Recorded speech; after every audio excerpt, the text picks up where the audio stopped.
Lodge അന്ന് ഓഡിയൻസിന് ഇൻഫോർ shock ആയിരുന്ന പല കാര്യങ്ങളും ഇന്ന് ഇൻഫോർ ഷോക്ക് അല്ല.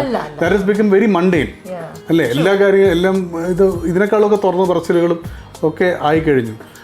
അല്ലെങ്കിൽ അവർ ഒരു 2 സ്ത്രീകൾ സംസാരിക്കുമ്പോൾ അവർ ആ കുട്ടിയെ നമ്മൾ ഇന്ന് പിന്നെ വൈകുന്നേരം ദീപാരാധനയ്ക്ക് എന്താ തൊഴുക എന്ന് പറയുന്ന അല്ല എന്ന് കാണിച്ചൊരു സിനിമയാണ്. It's not that. അല്ലെങ്കിൽ സാമ്പാർ ഇങ്ങനെ ഉണ്ടാക്കുക എന്നുള്ളതല്ലല്ലോ. They do discuss things.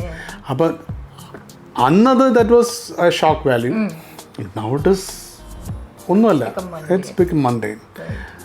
So ആ ഒരു സൈക്കിളും സർക്കിളും ഒക്കെ എല്ലാ കാലത്തും വരും. And it's not a matter of fitting in at all. It's a matter of being with times. കുറച്ച് മാറ്റങ്ങൾ എല്ലാ കാലങ്ങളിലും. ഇപ്പോൾ അടുത്ത കുട്ടികളുടെ അടുത്ത് ഇത്തരം കാര്യങ്ങൾ പറയുമ്പോൾ ആ പറയേണ്ട ഭാഷ എന്താണ് നമ്മൾ തിരിച്ചറിഞ്ഞില്ലെങ്കിൽ നമ്മൾ യു വിൽ ബി ഔട്ട്ഡേറ്റഡ്.